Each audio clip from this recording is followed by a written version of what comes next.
What's up there, everybody? Thanks for checking out the Awesome Walter YouTube channel. If you're coming from Channel Awesome's YouTube channel, you just saw the top 5 best Goosebumps monsters. Last year, we had a lot of response and a lot of feedback on the best and worst Goosebumps episodes, so we decided to keep it going this year with the best and worst monsters. Like I said, the best is up right now, but there are 3 honorable mentions that I really wanted to talk about here.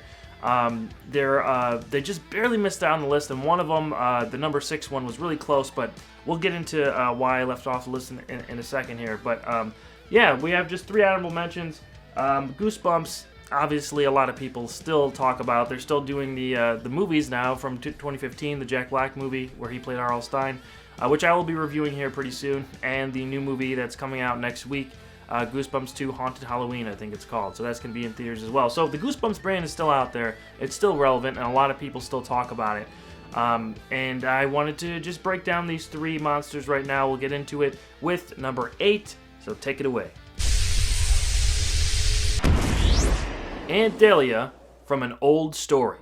So for me, this is one of the most memorable episodes of Goosebumps. I still remember this premise. I think it's just because when you're a kid, the thought of getting old, especially as old as these kids got in this episode, is just such a foreign concept to you. It's like the end of the world is getting old. I mean, it literally is eventually, but you know what I mean? When you're younger, you don't think about that kind of stuff. And when you do think about it, when you're forced to think about it, it's just really weird and freaks you out. So this was a good premise. Eating the prune cookies and the kids turning into old men, and she's trying to sell off her nephews to her old woman friends so they could like live out their golden years with a couple someone significant others or whatever. Aunt Dahlia is supposedly some kind of witch or something, so the fact that she's selling these kids off, it's also really weird because it's these old women who are trying to marry these kids who are like 12 years old who got turned into old men, but they're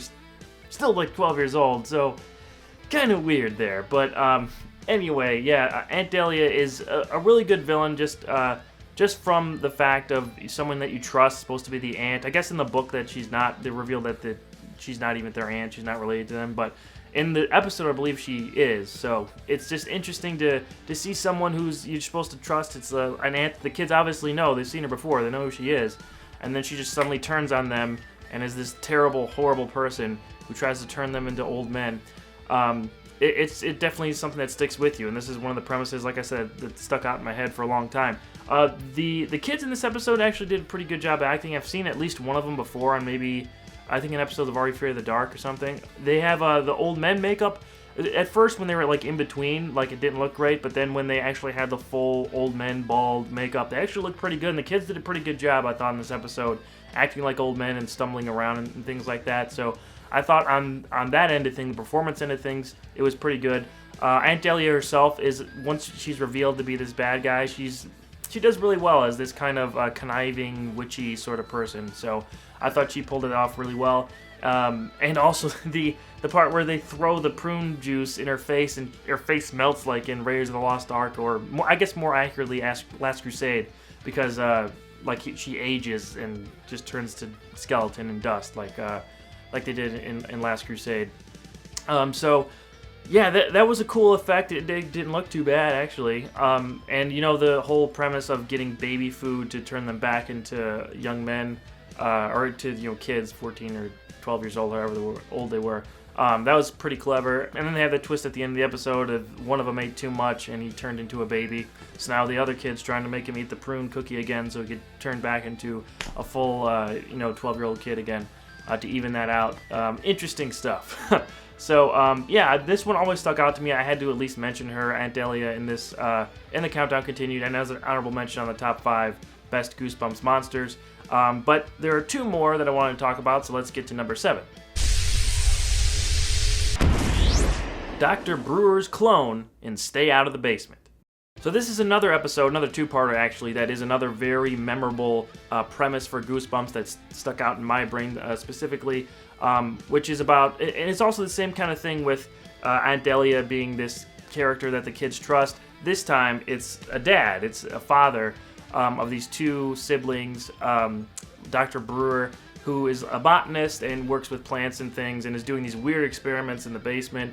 And eventually we see that He's got like plants, like leaves growing out of his head and all this stuff. The kids figure out that something really weird is going on. The mom is out of town for the weekend, and just seeing all the like weird mad scientist stuff that we come across in this episode is really interesting and unique to the series. We don't see a lot of like mad scientist stuff, I don't think, that sticks out. Maybe a few things, but this one really stuck out in my brain for a long time. Just the fact that we find out at the end that it's, spoilers for all this stuff, but if you guys are watching this, you know. At the end of this, that it's a plant clone. It's like Invasion of the Body Snatchers, but with a plant. So, like, he made this humanoid plant thing, and it was a clone of him, and it was trying to clone everyone and have, like, plant clones of us all, is what did they say in the episode. So, it was an interesting premise, and, just having the father figure, it's like it's such a wrong feeling to have, to see like someone you trust, like I said before with Aunt Dahlia, this time it's your dad, like turning to a bad guy and you don't know what's going on, and you find out that he's a clone, and then they're trying to clone the kids and stuff. It's a memorable episode for sure. The actor they got for Dr. Brewer is pretty like menacing in some stuff. He's got like these looks and how he delivers some lines and things.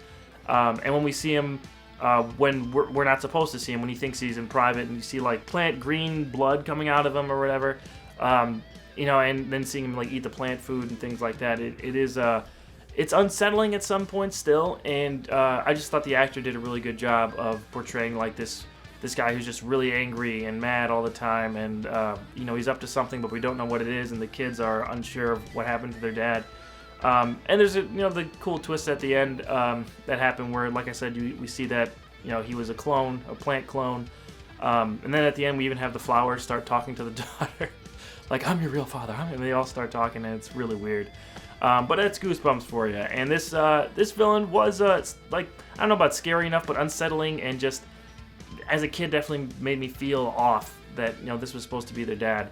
And that relationship was kind of, messed with in this episode. So let me know what you guys think of Stay Out of the Basement in the comments below. This is a two-parter, and I thought that the villain was really well done. So one more that I really wanted to get into, so let's get into the final countdown continued number. This is number 6. Tonie in Click. No, this is not the Adam Sandler movie, but it's pretty close. The similar concepts are very prevalent. I mean, if you've seen this and if you've seen that Adam Sandler movie, this came out years before that too, so did someone steal from R.L. Stine? I don't know. I'm sure the universal remote control thing, though, was around at least a decade or so before this episode came out. So it's not like a super original concept, but it does play out very similarly in some ways to that movie. But anyway, besides that, this is a very unique and different episode for Goosebumps. It really felt like a Twilight Zone episode, even more so than a lot of the other episodes in the series. I know this is an anthology series, and you can make those comparisons, but this is just really felt like this cautionary tale. And we even have like the narrator. Tonie is.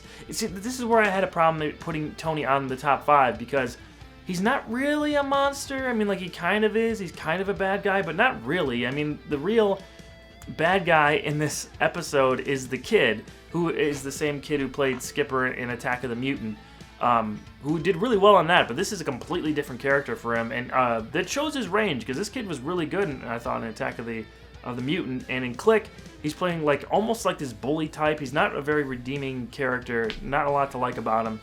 He's a few years older too, so that probably helped. But I thought he did a really good job of just being a complete jerk in this episode. So, I mean, like, he gets what he's coming to him at the end of the episode. But Tonie himself pops up a little bit. We have that really weird and creepy ringtone that comes up. And when you hear that, that's the people from the remote control company calling to deliver another, scary message or cautionary message about not to mess with the power of the remote control. And when we see him a couple times, he's like, at the very beginning, when we see him, like, he's on the TV and he's like stroking this remote, and it's really creepy and weird. But he's just kind of this figure in the background that I guess you can almost compare to Christopher Walken's character in the movie Click. But he has much less personality and is just kind of a a figurehead for the warnings that the user of this remote control are supposed to hear. But when we hear his voice and when we see him, it's just very creepy, especially at the end when the kid ends up in that just big black void, and then we see him, and then he pixelates away. He doesn't fade away. He pixelates away because this was the 90s, and that was cool. So yeah, I really did want to put him in the top 5, but he wasn't really a bad guy or a monster. I mean, you could kind of consider him that, but I thought those other ones were more fit the bill in the top 5. This one was close, though. I did really want to talk about this episode because it's so different, and I thought really was executed very well. So, do you remember this episode? Do you remember Click? Did you read the book? I'm not sure if there even was a book on this one. I didn't look this one up, but did you remember the episode? Do you think that this was sort of a forgotten gem of Goosebumps? Let me know in the comments. I did mention this in the best episodes video, that this was an honorable mention for that too, just the episode in general. But I definitely at least wanted to talk about it. It's creepy and weird enough, and really felt like a Twilight Zone episode. And I thought it was really well done, and it wasn't a happy ending. The character wasn't a good guy and kind of got what was coming to him at the end. So let me know your thoughts on that below. Let me know your thoughts on the top 5 in general of your favorite Goosebumps monsters and what you thought of these 3 honorable mentions. What else would you have put in there? I know I couldn't get, like I said before, I couldn't get Slappy or the Horrors or any of the other like really big monsters that are really well known for Goosebumps, because I had them in the best episodes video and I didn't want to repeat episodes and things like that. So I really wanted to kind of expand and do different ones that maybe people kind of forgot about a little bit. So let me know what your favorites are. What are the ones that you think people don't talk about that much that you think are really good Goosebumps monsters or villains in general? I'll be back here next week for a review of the 2015 Goosebumps movie, and I will be back after that with a review of the Goosebumps 2 Haunted Halloween. We'll be talking about that. I'll also be reviewing Venom pretty soon. That's coming out this week, so stay tuned for that. Thank you guys for watching so much. October Top 5 is underway. We got some more surprises even after Goosebumps that I think you guys will enjoy, so thank you for watching. I'll be back here, like I said, very soon. Bye, everybody.